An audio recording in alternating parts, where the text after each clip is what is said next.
Radamés Manosso aqui em Curitiba. Os militares que governaram o Brasil naquele período conhecido como regime militar de 64 eram socialistas. Talvez você ache estranha esta minha afirmação.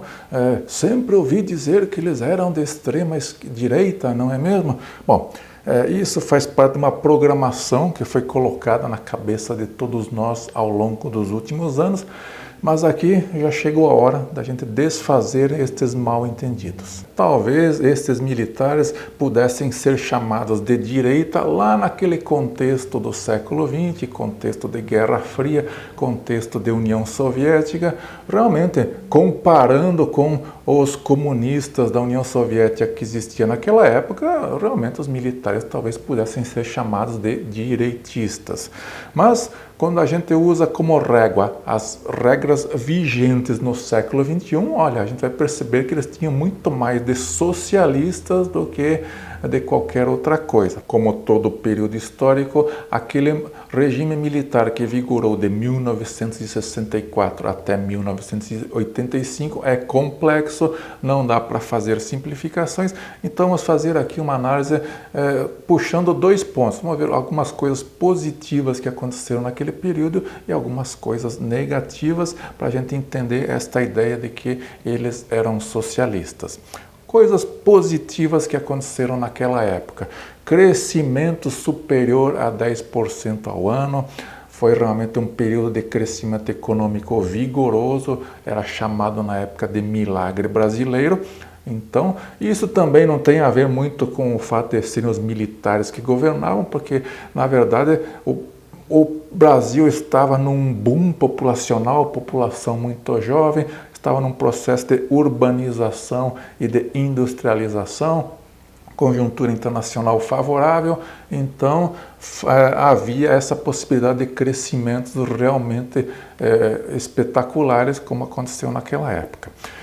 Redução drástica da inflação. Os militares pegaram o governo com a inflação quase em 100% ao ano, rapidamente baixaram esta inflação até níveis aceitáveis para um país ali de terceiro mundo, na faixa de 10% ao ano, mantiveram essa inflação baixa por um bom tempo, até que lá no final do período militar, daí perderam o controle da situação e a inflação decolou novamente. Outra coisa, entrou muito investimento estrangeiro no Brasil naquela época e entrou de duas formas, né? Empresas multinacionais vieram operar aqui no Brasil, conseguimos empréstimos aí a juros fáceis e tal, mas isso lá na frente deu um BO que nós já vamos abordar aqui. Questão da exportação, o Brasil adotou uma política de exportação muito arrojada, tinha até aquele lema naquela época, exportar é o que importa, então deu muito vigor ao nosso comércio internacional.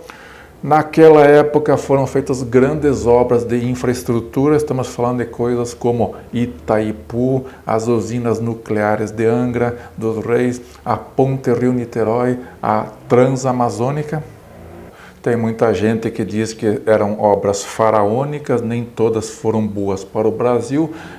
A Transamazônica, por exemplo, não se mostrou viável ao longo do tempo, mas enfim, eles criaram uma infraestrutura que foi muito boa para o Brasil nos anos seguintes aí para decolar como economia forte. Outra questão aí, urbanização acelerada, o Brasil estava num processo de urbanização muito rápido. Isso foi, de certa forma, bom para o Brasil, porque aumentou a produtividade da nossa economia, as pessoas começaram a se ocupar mais da indústria, teve efeitos colaterais, né, como o êxodo rural maciço e acelerado, que causou inchaço nas cidades e problemas urbanos que nós temos até hoje. Houve uma industrialização acelerada naquele período, que aumentou aí o nosso PIB, a nossa economia, e havia estabilidade social. Ok, é uma estabilidade social que era mantida ali no cacetete. Por exemplo, a atividade sindical foi muito reprimida, mas enfim, isso facilitou, por exemplo, a atração de investimento estrangeiro para o Brasil, porque era uma área ali com pouca convulsão social. Agora vamos falar dos pontos negativos daquele período, e aqui nós vamos ver porque eu digo que era um governo socialista. Bom, Houve neste período uma explosão da dívida externa brasileira. Estes governos militares emprestaram muito dinheiro no exterior, daí no meio do caminho aconteceu a crise do petróleo, os juros desses empréstimos foram lá em cima porque eram juros flutuantes, e levou a um endividamento histórico brasileiro que nos deu muita dor de cabeça na sequência. E quem gosta de endividar governo é a esquerda, eles são especialistas nisso. Os generais daquela época foram muito esquerdistas nesse endividamento do nosso país.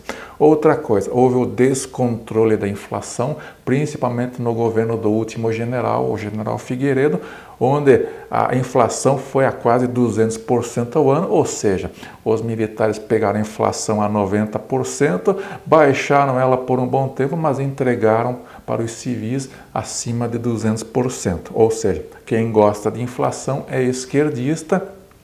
Imprimir moeda a rodo é uma tática esquerdista muito conhecida, né? Então, mais uma vez aí os generais esquerdando.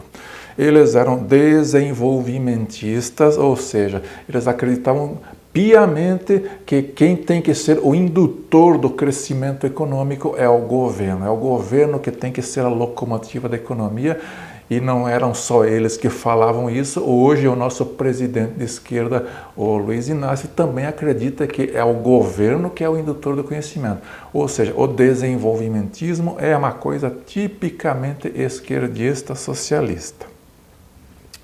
Outra questão, regimes tributários diferenciados, eles faziam ali regras de impostos diferentes para setores diferentes da economia. Caso bem emblemático é a Zona Franca de Manaus, que era favorecida aí com impostos baixos, ou seja, regime tributário diferenciado é coisa tipicamente de socialista, é uma técnica muito dos esquerdistas.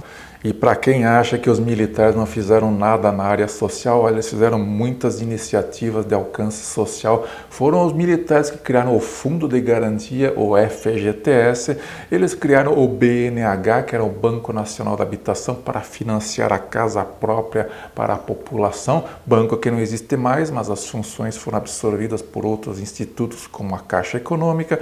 Eles criaram coisas como o Fundo Rural, que era uma iniciativa ali para dar aposentadoria aos trabalhadores rurais. Eles criaram o INPS, atual INSS, que centralizou a previdência em apenas um órgão. Criaram coisas como a FUNAI para cuidar dos índios, criaram o INCRA, o Instituto Nacional de Colonização e Reforma Agrária, para cuidar da reforma agrária. Criaram a Embrafilme, que era para produzir filme brasileiro, filme nacional. Criaram a Embratur para cuidar do turismo. Eles constitucionalizaram as regras trabalhistas, tudo que era de lei trabalhista na Constituição de 1967 foi elevado à condição de artigo de Constituição para dar mais solidez a esses direitos trabalhistas. E a coisa que os militares fizeram com muito empenho, que eles realmente dão inveja nos governos socialistas de esquerda, é a questão das estatais. Como eles criaram estatais.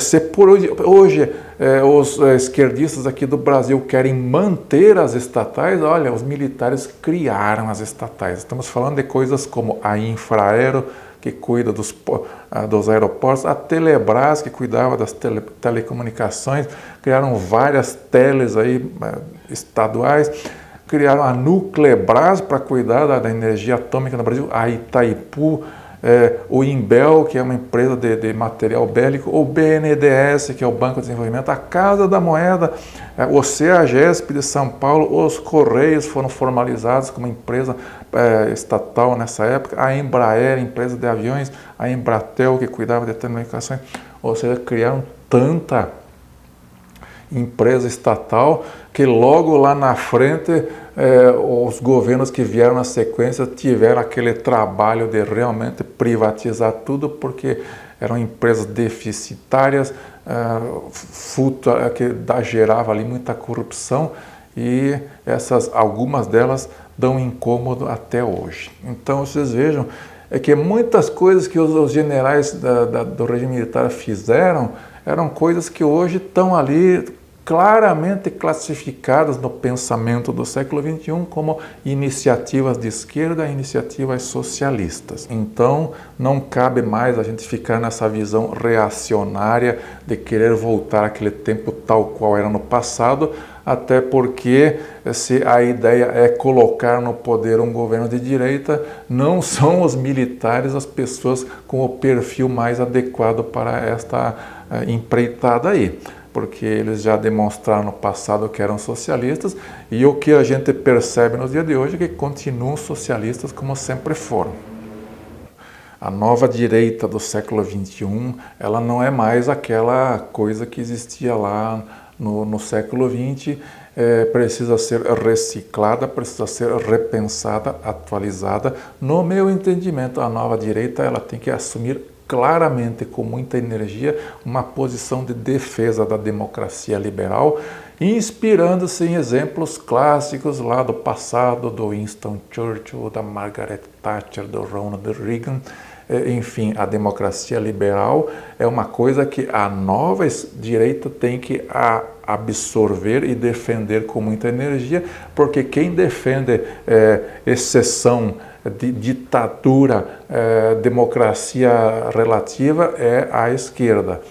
Vamos deixar este incômodo, este modo de operar realmente indecente para a esquerda, eles que assumam essa posição, eles que se realmente entreguem o ouro e digam para todo mundo, com as regras claras, nós que não gostamos de democracia liberal.